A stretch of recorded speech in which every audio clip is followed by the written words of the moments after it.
Students देखो, एक और क्वेश्चन डिक्शनरी के ऊपर आया है। तो डिक्शनरी के ऊपर काफ़ी सारे क्वेश्चन पूछे जा रहे हैं, तो आपको इनकी प्रैक्टिस तो करनी ही चाहिए। मैंने आपको ये इसमें PYQ सीरीज़ में कुछ क्वेश्चन ऑलरेडी करवा दिए हैं, जो एग्जैक्ट मेथड रहता है उससे करवाए हैं। वैसे इसका शॉर्टकट भी है। शॉर्टकट इस ए वाला क्वेश्चन में थोड़ा शॉर्टकट से करवा देता हूँ। वैसे सारे के साथ मतलब शॉर्टकट बाकी क्वेश्चन में भी एप्लीकेबल होगा। तो आपको अगर एक्चुअल मेथड जानना है तो आप दूसरे वीडियोस देख सकते हो, लेकिन इसको मैं शॉर्टकट से करवा रहा हूँ। तो शॉर्टकट तो देखते हैं कैसे वर्क करता है। तो सबसे पहले क्या करना है, जो ये वर्ड है G20 GTWENTY,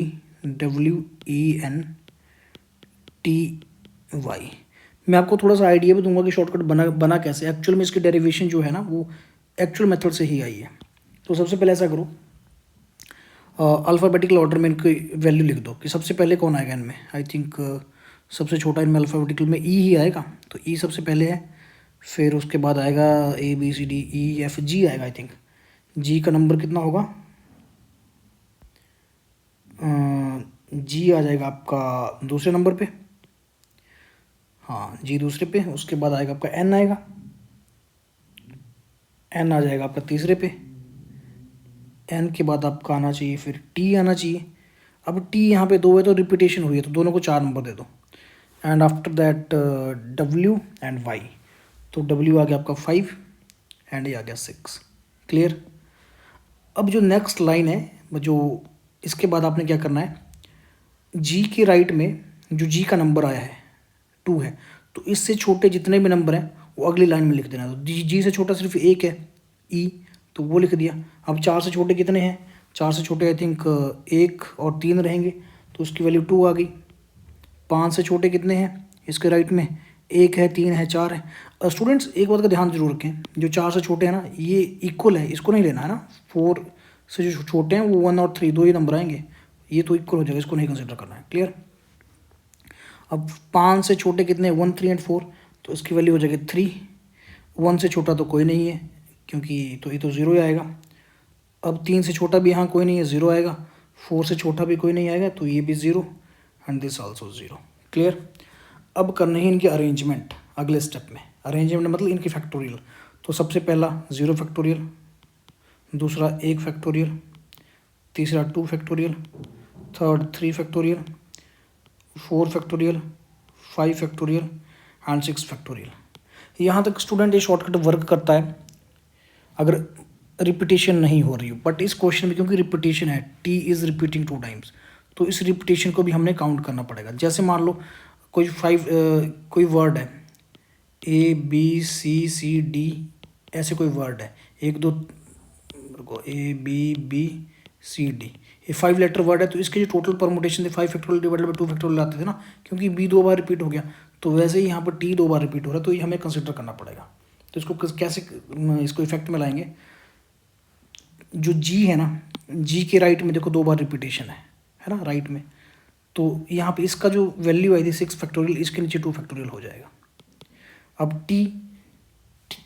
टी से स्टार्ट होने वाले जितने भी वर्ड होंगे, तो एक T 2 बार आ जाएगा उनमें, तो वहाँ पर भी रिपीटेशन है, तो ये भी 2 फैक्टोरियल।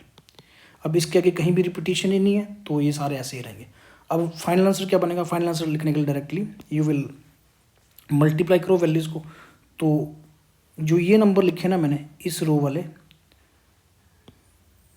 ये वाले, इनको नेक्स्ट रो के करस्पॉन्डिंग एलिमेंट से मल्टीप्लाई करना और ऐड करना है। बस इसको इसको ऐसे मल्टीप्लाई करके ऐड करना है। तो देखो ये पहले 4 तो 0 ही हो जाएंगे, 0 + 0 + 0 + 0। इसके आगे +3 × 4 factorial, +2 × 5 factorial divided by 2 factorial, +6 factorial divided by 2 × 1।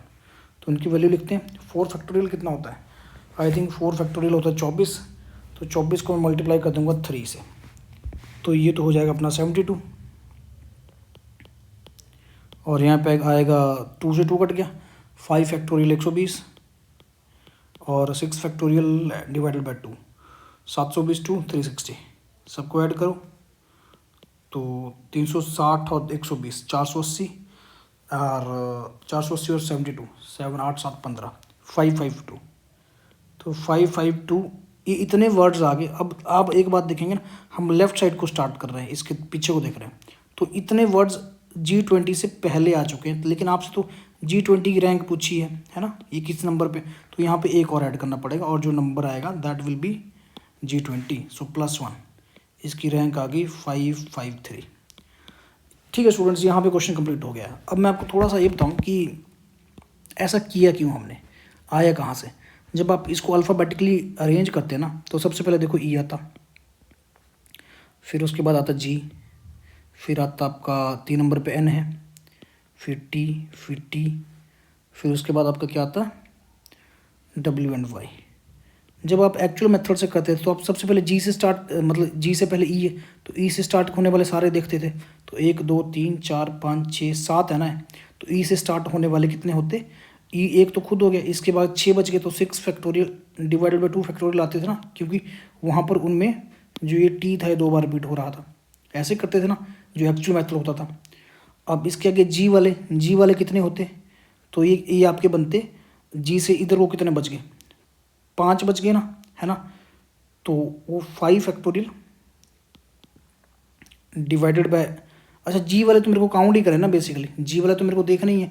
तो इसके आगे फिर जिस तरह से भी केस बनते ना उसके अकॉर्डिंग आपका रहता ना। देखो आपको G20 देखना है, तो जी में आप सबसे पहले क्या करते हैं, जैसे जी का स्टार्ट होता है एक्चुअल में, तो जी टी से पहले आने वाले सारे होते हैं इसमें। तो टी से पहले कितने आ रहे हैं, टी से पहले आपका ई वाला आएगा, जी ई से स्टार्ट होने वाला, फिर जी एन से स्टार्ट होने वाला। तो टोटल 2 केस बनेंगे ना, ई और एन वाले। तो उस तभी यही वही 2 यहाँ पे है, 2 से मल्टीप्लाई हुआ है, वही 2 इसमें आया था, ये जो यहाँ 2 से मल्टीप्लाई है, और बाकी 5 फैक्टोरियल डिवाइडेड बाई 2 फैक्टोरियल। तो इस तरह से जब आप एक्चुअल में ना बार बार इस मेथड से क्वेश्चन करेंगे तो आप अंडरस्टैंड कर जाएंगे कि ये शॉर्टकट कैसे वर्क कर रहा है। और हाँ, इसको याद रखने की ज़रूरत नहीं है, 2 4 बार क्वेश्चन करेंगे खुद हो जाएगा, प्रैक्टिस करते रहो, अपने आप चीज़ें याद हो जाती हैं।